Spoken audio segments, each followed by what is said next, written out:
නාමල් තව ටික දවසක හිරේ දාන්න කියන්නේ ඉතින්. අපි දන්නවා වැරදි කළා නැහැ. අපි අදටත් විශ්වාස කරනවා පොලිසිය කොච්චර උත්සාහ කළා බොරු සාක්ෂි හදලා අධිකරණ ඉදිරිපත් කරත් පොලිසිය කොච්චර උත්සාහ කළා බලපෑම් කරලා අර දිනු ප්‍රකාශ තියෙනවනේ. ඔබ ඩෙල්ලිලා මරන්න සිද්ධ වෙයි අපි කියන විදිහට කට උත්තර දුන්නේ නැත්නම් කියලා. එවැනි ආකාරයකට බලපෑම් කළා.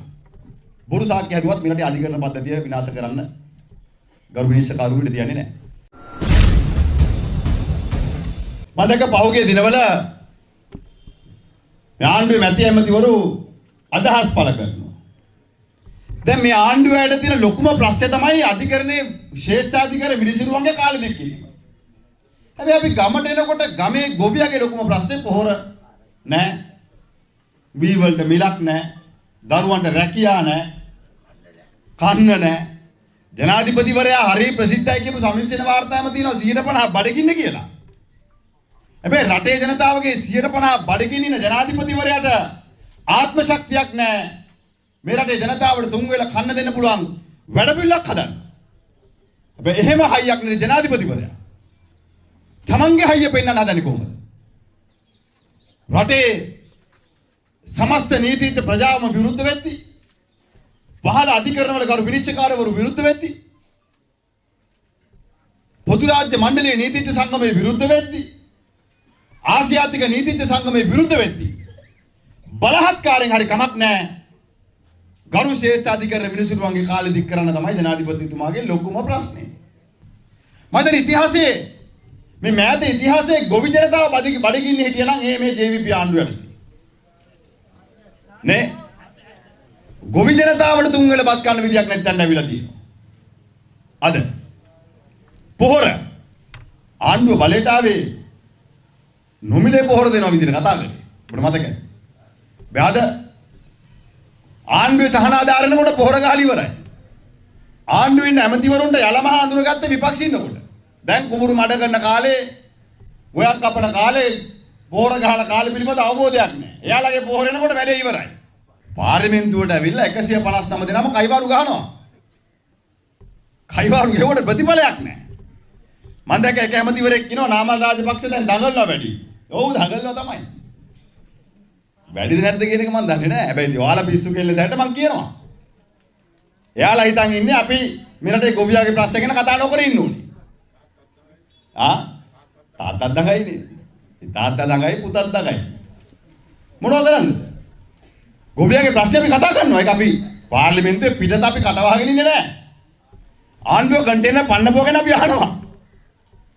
ගල් අඟුරු වංචාව ගැන අපි අහනවා. ඒක ඇහුවම කැරෙන්නේ භූමි තෙල් ගෙවුවා වගේ දඟලනවා. ඇතුලේ එළියේ දෙකේම. කවුද කන්ටේනර් පන්නුවේ කියලා අහුවම උත්තරයක් දෙන්නේ නැහැ.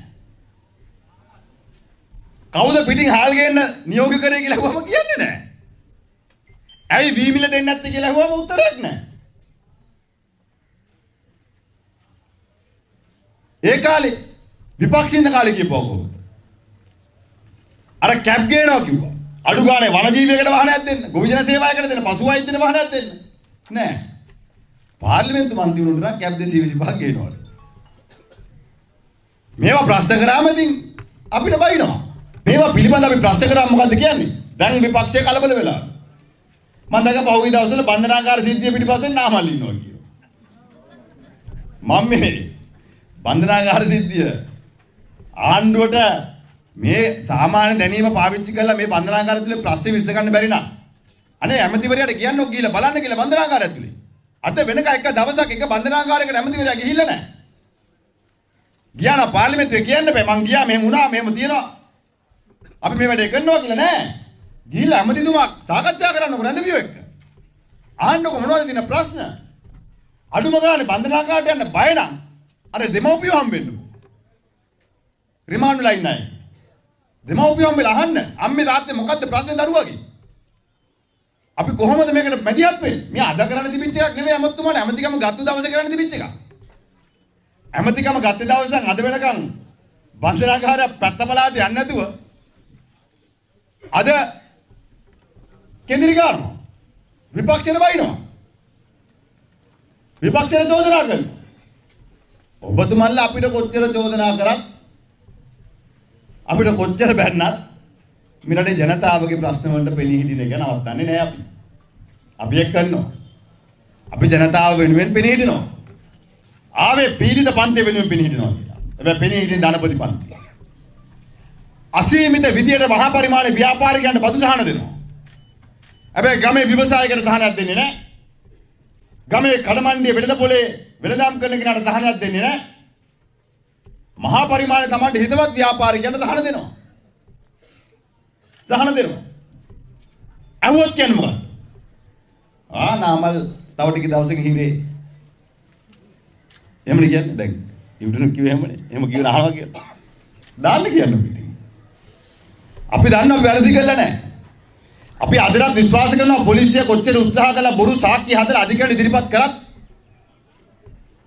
පොලිසිය කොච්චර උත්සාහ කළා බලපෑම් කරලා අර දියුණු ප්‍රකාශ තියෙනවනේ ඔබට එල්ලිලා මරන්න සිද්ධ වෙයි අපි කියන විදිහට කට උත්තර දුන්නේ නැත්නම් කියලා එවැනි ආකාරයට බලපෑම් කළා බොරු සාක්ෂි හදුවත් මේ රටේ අධිකරණ පද්ධතිය විනාශ කරන්න ගරු විනිශ්චයකාරවරු ඉඩ තියන්නේ නැහැ අපිට විශ්වාසය තියෙනවා සහ මේ දේශපාලන වේදිකාවේ මට මං හිරේ යනකම් ඉතින් උඟාක් බලන් හිටියා.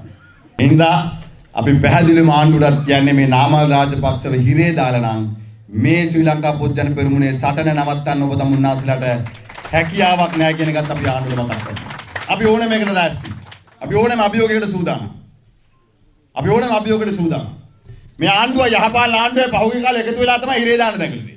දැන් දෙගොල්ලෝ තරහ වෙලා. දැන් දෙපැත්තට